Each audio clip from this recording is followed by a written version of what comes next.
What's going on, y'all? Machiavelli Mills TV. Y'all hit that like button, hit the like button, hit the subscribe button. I thank everybody for rocking out with me. Those who continue to support the channel and those who are new to the channel, I appreciate you all, right? So let's get to the subject at hand. Every time I get on social media, I said this before in previous videos, it's always gender wars within the black community. Black women attacking black men for this. Black men attack black women for that. A whole lot of finger pointing.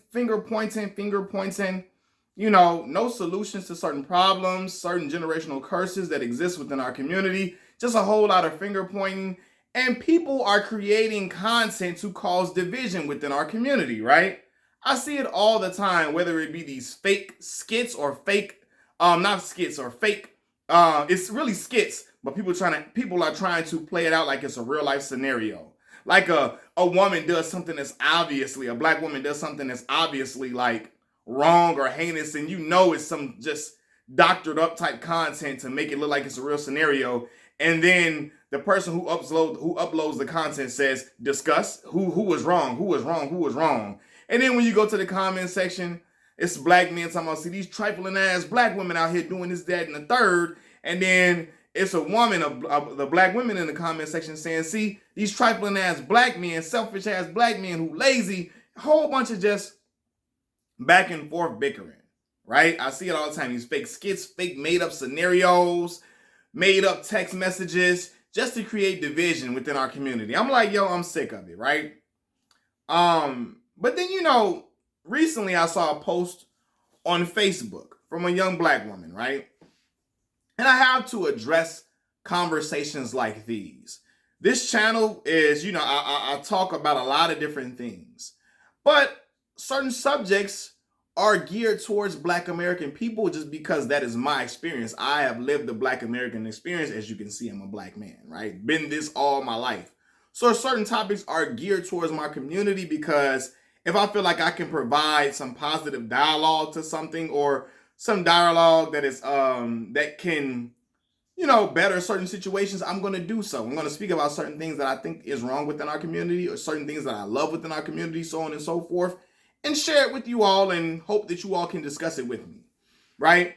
So a young black woman, she puts up a quote. She says, the white girlies be married by 24 with a big house, and I love that for them. Meanwhile, my community likes to debate about 50-50, LOL, right? So the young woman's premise is that, basically saying that black folks, we ain't getting married. White women, they be having a whole dream life set up by the time they're 24. They're thriving economically. They in big luxurious houses because their male counterparts are marrying them. They're taking a relationship serious. They're invested in marriages. And black folks argue about who needs to be paying 50-50 bills, so on and so forth. So first, I'll say that I am tired of the 50-50 bill splitting conversation within our community. I am tired of that. I feel like we need to move on to bigger and better discussions, right? But let's talk about the part where she makes it seem like that, white women reach utopia in their lives because their partners are marrying them at a younger age, and they have financial prosperity attached to their marriage, their union. Basically because they get married young, they living in riches because she's implying that they're doing this because their significant others, their male counterparts, are marrying them and they take marriage seriously, so on and so forth. And I want to say this, man. Black folks have this weird obsession with thinking that white folks have better relationships than black people because they get married earlier in life, right? Or they have certain materialistic signs of a strong union. Black folks will see a white couple get married at 22 and then they have a big old house at 23 and 24 and think that is the prototypical life that black people should be following. That's the blueprint for us to be following. We need to be doing the same. And if we aren't doing the same thing, we are less than. Our community is not rooted in the right things, and their communities are rooted in the right things, which is why they're prospering. I gotta say this, black folks gotta stop thinking white ice is colder, right? And what I mean by that is that There's a segment of our population who believes that everything the white community is doing needs to be emulated by black folks, and that white folks, they're thriving and there aren't holes in their relationships. There isn't trauma in their relationships. There isn't any negative things in their relationship because they get married young, and they're living in bliss. And black folks are not living in bliss. Black women are not living in bliss, and black men are not living in bliss because we're not getting married young, right? Y'all got to cut it out. When the sister said that, white girlies are married by 24 with a big house, there are socioeconomic and historical reasons for that. Why these white couples are marrying young, white women are marrying young to their male counterparts, and they're living in big houses by the time they're 24. There are socioeconomic and historical reasons for that. Nothing is inherently wrong with black women or black men if we don't have these big houses and aren't married by 24, like we're doing something wrong. A lot of times those white women have these big luxurious houses by 24 because they're marrying into wealth.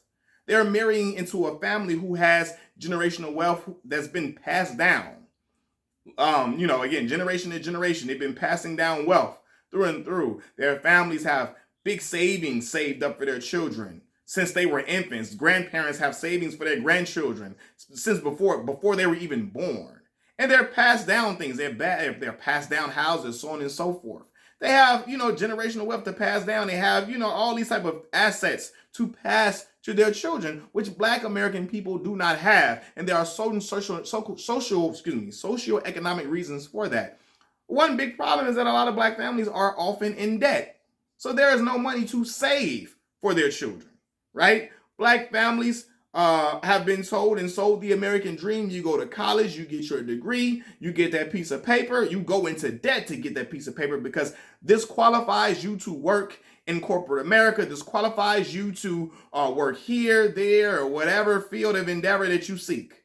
And when they go take out these loans, they are humongous, a huge amount of debt, paying back this debt, trying to pay back these student loans, debt is piled up to here, to the wazoo, and they swimming in debt, trying to pay it back. So there's no money to pass down to their children, right? Majority of us don't come from affluence. A lot of us come from poverty-stricken situations. We are a marginalized group. We're behind the eight ball with a lot of things because of the way how things were structured for our ancestors. We didn't have we don't come from oil money, so on and so forth. So yeah, a lot of black black folks, they ain't gonna have a house and a big old house by day 24 and all of that. And because there's nothing inherently wrong with our people. It's just that we don't have a leg up in certain aspects of society, right? And I'm not saying, again, it's not that all white people are wealthy. I'm not saying that. But the way she talking about, white girls be married by 24 with a big house and all of that. A lot of those families, they come from generational wealth. Their families been saving up. Our families can't afford to do that because we got bills to pay. Bills here, bills there. And, my mom is an example of it. Went to go get a college degree to try to be qualified to work in certain fields. And even when she got that degree, they weren't paying her enough to really pay off the debt and then save up money for us, and then also pay for other necessities that we need to live day to day. She wasn't getting paid. She wasn't getting paid enough for the degree that she attained. So again, she's still in debt, trying to pay stuff off, And then again, people will talk about, the woman says the white girl is be married by 24 with a big house. Our community likes to debate about 50-50. Man, working in corporate America and working amongst a lot of, white males, you start to see that although a lot of them have been married since they were 21, 22, it's a lot of them that can't stand their wife. They stay at home, they stay at work later just to avoid having conversation with their wife as much as possible. Again, they told me this, right? I've been talking to them in the office. They're like, they act like they can't stand their wife. They tired of them. They don't like the in-laws. They tired of the wife. The wife nags them. She worries. She complains too much. They got married young, yeah, but everything ain't peaches and roses. So to act like, again, that white people are living in utopia because they marry young and black people are just living in condemnation and hell and we're not in the same equal footing because we like to have these silly arguments and they have this big house and all that. It's the reason why they got that big house. And even when they got them big houses and married young and they got nice cars and certain things, that doesn't mean that everything in their house is solid and all of that. And a strong marriage is not always, again, yes, finances is a big part of a good marriage for sure, because people break up because of financial issues, but finances is not the end all be all for a good marriage, right? Also, the woman talked about how, white women, the black young lady, she talked about how white women are married off. They married by the time they're 24, had these big houses, basically living out their wildest dreams. Again, another thing, a counter argument to that. I worked in corporate America for a while. I've been around white women, right, who are victims of financial abuse by their husbands or ex-husbands. They've been married to a guy who was the breadwinner. He gave her dream house, dream car. They had kids together. They lived in this big house in a suburban area, white picket fence, dogs, all of the things that people say is the American dream, right? And then one day they start falling on hard times, not hard times financially. The couple start having problems within the marriage. Things start to fall apart. And the husband says, adios, I'm out, bye. Takes everything, and the woman has to start over. She's left stranded with nothing, and she's stuck because she was married to a guy who was a breadwinner. And who basically told her she didn't have to work. She stayed at home. Didn't have anything under her belt. So yeah, she was 24 with a big house and living good. But, a couple of years later, got divorced. About maybe 8-10 years later, got divorced. She's 34 now and basically has to she has to start life over and basically she's stranded now and stuck. So yeah, some white couples, they get me. And yes, while I do, marriage can be a beautiful thing, and I would encourage it with the right person within our community, and I advocate for it. It's a good thing, right? But sometimes marriage isn't for everybody, and even if we don't marry in as high percentages as white American people, those people are in marriages, and sometimes they are dying to get out of them. Things aren't going right, and everything that glitters ain't gold. Everything that looked like goddamn a chocolate cake ain't a chocolate cake, right? So you see those things. But again, me working with white Americans in corporate America, I found out a lot of these things, right? And then when you discuss these type of things where hey, listen, there's white men so white women have these things, but there's white men in relationships who can be financial abusers. Not all of them, but some of them are, because people will point out the flaws in the black man and the flaws in the black relationship between the black man and the woman and flaws in the black woman. There are things that happen within white marriage dynamics where each one could be volatile in their own way. And then I'll see people say, I've seen some black women say, at least white men aren't talking down on their women in podcasts. Now we have a generation of men who have, black men they're talking about, who have podcasts to down and clown black women. We don't see other races down their women the way we see black women down their women, right? And I'll say this, I am not for the degradation of the black woman. Yes, I believe that both sexes, genders should be held equally accountable for certain things. I don't put one gender over a pedestal than the other. I believe right is right, wrong is wrong. No person is above reproach based upon their gender within my community, right? I will say that. But to act like white men don't talk about white women in degrading forms, in degrading fashion, and they don't talk about them in podcasts, and they don't clown them in publicly, that's completely inaccurate. That is extremely false. It's a false notion, false narrative in particular. And in fact, 80 to 90% of white comedians make their entire career on taking digs at their own women, right? They make their whole careers, a lot of 80%, 90% of white male comedians, 80% to 90% of them, and again, I'm throwing out a false statistic, but a lot of the white comedians make their jokes off taking digs at their own women, right? Those white comedians they actually started what morphed into the manosphere and was then co-opted and given a twist of misogynoir or black misogyny, which became the Black Man podcast of today. Excuse me, which became the Black Male Podcasters of today. A lot of the white comedians started they created the atmosphere or the manosphere, which later morphed and was co-opted and given a twist of misogynoir, black misogyny, which became the atmosphere that a lot of black male podcasters are operating in today. It was started by a lot of the white comedians, right? Because a lot of these white comedians, they don't have to say they're talking about white women when they make these jokes. You can obviously see it by their impressions of when they're talking about women and their impressions that they do. You can see they're talking about nobody but a white woman, right? Certain things they say that certain social cues that are not social cues of black women when they get these impressions. We know they're talking about white women for sure. They talk about their women all the time, drag them through the mud, talk crazy about them. But for some reason, we act like this thing is only present within the black community. We got to stop that, right? We got to stop that. It's too many black male and black women gender wars on social media. Every community has their individual problems amongst the community.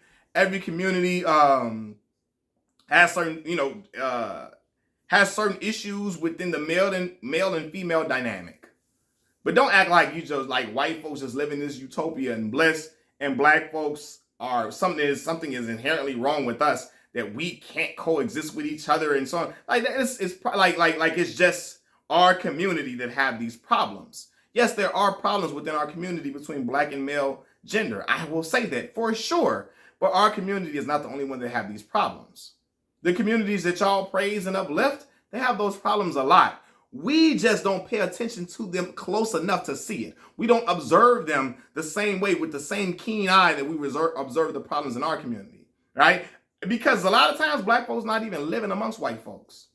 The only time we operating coexisting with them is in the workplace, place. And if you're just working and you kicking it with just black folks on the job, you ain't really paying attention to what's going on and what's being said. I have observed these things from working and being in an environment where it was not a lot of black males in my environment. So the white males will come talk to me. I'm talking to them. I'm seeing how they operate. They telling me their stories about their marriages, about their life, about their families, about their cousins, their brother, their son, so on and so forth. And I'm hearing these stories about like, hold on now.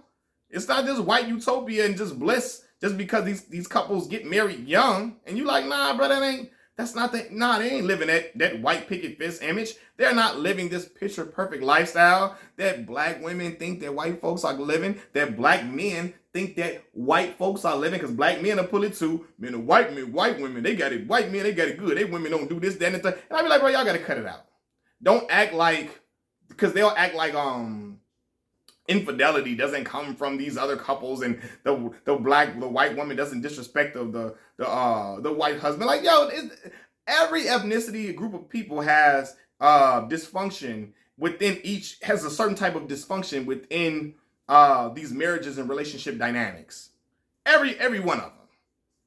So don't think white folks just got it all good and don't nothing happen within their community. This don't happen in the Hispanic community. This don't happen in the Asian community. They have their problems as well. We're just not aware of them because we're not paying attention to them the way we pay attention to them in our society, in our groups. But I guarantee you, if you paid attention to your coworkers, you got coworkers of different ethnicities, you talk to them, have certain conversations with them, you mingle with them, you'll find out a lot of information. You're like, damn, that's not really what I thought. It's not really happening like that. You know what I mean? You'll find out a lot of different things that you thought was going on is not really going on within their communities, man. So that's what I'm going to say, man. Machiavelli Mills TV, I'm out. Peace.